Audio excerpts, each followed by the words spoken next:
Good Morning Business, French Tech.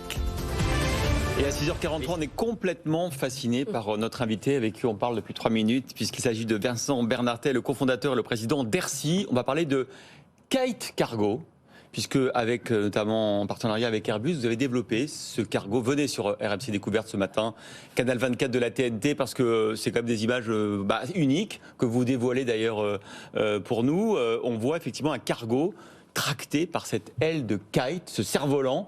Alors expliquez-nous le concept, à quoi ça sert, j'imagine à consommer moins.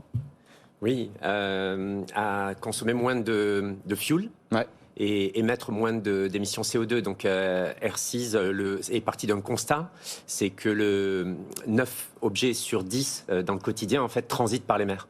Et que le secteur maritime est responsable de 3% des émissions gaz à effet de serre au niveau mondial et 17% si rien n'est fait d'ici 2050. Ah oui, sa part va augmenter. Ouais. Oui, exactement.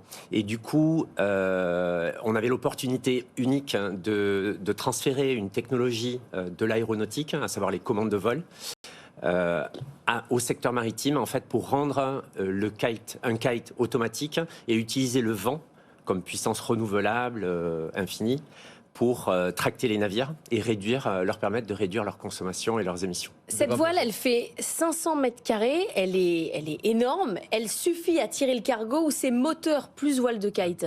Alors aujourd'hui, elle fait 250, à terme, elle fera 1000 mètres carrés.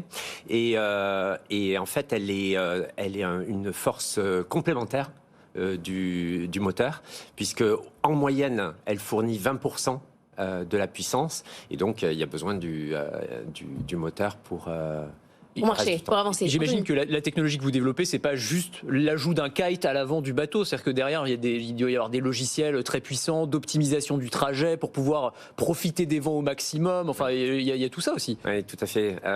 D'abord, c'est 5 ans de recherche et développement, 9 brevets pour déjà déployer l'aile, faire en sorte que de la sortir de ce navire, la déployer, lui permettre de s'envoler, la récupérer, etc., de façon cyclique. Et ensuite, c'est 50 ans de savoir-faire aéronautique transféré pour le pilotage en temps réel. Toutes les dixièmes de seconde, on optimise la trajectoire, on calcule la trajectoire pour maximiser la traction. Et en plus, un logiciel de d'éco-routage pour utiliser au maximum les vents disponibles, tout en arrivant à l'heure programmée, mais en consommant un minimum, en utilisant au maximum le vent. Alors pour l'instant, évidemment, Airbus, votre actionnaire à 11%, était un peu intéressé. C'est pour transporter des morceaux d'avion, notamment des morceaux qui vont de l'Europe aux États-Unis pour l'assemblage de la 320. Est-ce que vous allez équiper d'autres cargos, avoir d'autres clients pour transporter n'importe quel matériau à travers l'Atlantique ou le Pacifique? Alors oui. On a d'abord la chance d'avoir le support d'Airbus donc pour tester la technologie en conditions réelles, commerciales. On a pu valider du coup le fonctionnement en mer pendant 1 an. Et on a également un client très important qui s'appelle K-Line, qui est du groupe Kawasaki, la 5e flotte mondiale, qui nous a fait 5 commandes fermes et également 46 options d'achat. Donc ce qui nous donne beaucoup de visibilité et qui nous permet, après cette validation technique, d'embrayer sur le scaling industriel de l'entreprise. Donc on rentre dans une nouvelle phase, tout en continuant de tester en mer sur le navire Airbus pour valider les performances de traction dans toutes sortes de conditions sur l'année à venir. Anthony. Est-ce que le fait justement qu'on doive optimiser les routes en utilisant le vent, ça fait que le trajet est plus long en définitive, ou c'est exactement la même durée que si on empruntait un cargo traditionnel? Alors c'est exactement la même durée, parce qu'il faut vraiment arriver à l'heure dite, programmée au port d'arrivée. Le trajet est plus long légèrement, il peut y avoir des trajectoires déviées pour aller chercher les vents, mais l'heure d'arrivée est toujours la même. Il faut toujours qu'il y ait des équipes à vous sur les cargos qui savent gérer une déchirure, le fonctionnement, ou après les équipes sur les bateaux pourront être complètement autonomes? Oui, après l'armateur et l'équipage sera complètement autonome. Le but, c'est vraiment quelque chose de simple. Et actuellement, on a des ingénieurs qui aident à tester, et graduellement, en fait, ce système sera totalement simple et automatique, pardon.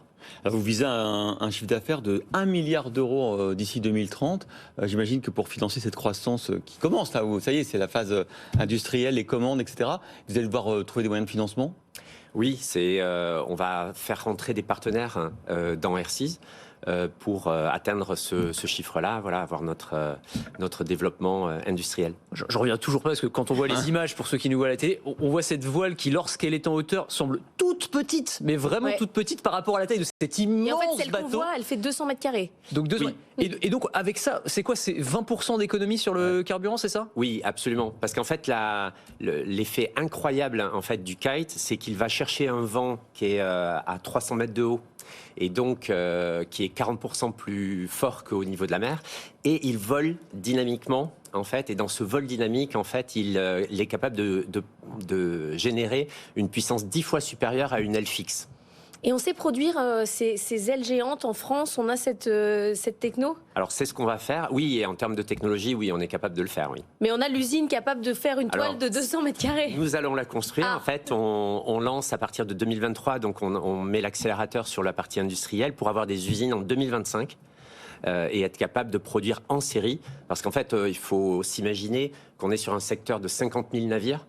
Donc voilà, il y a un besoin capacitaire énorme et on va faire notre part. Déjà pour parler, j'imagine, avec tous les transporteurs, les CMA, CGM, etc. Oui, on a 70 contacts et 35 sous accord de confidentialité avec des discussions assidues pour continuer à vendre ce beau produit. C'est génial, on va suivre votre aventure à Airseas. Merci à Vincent Bernatet, son cofondateur et président, d'avoir été avec nous ce matin pour nous présenter cette belle technologie française.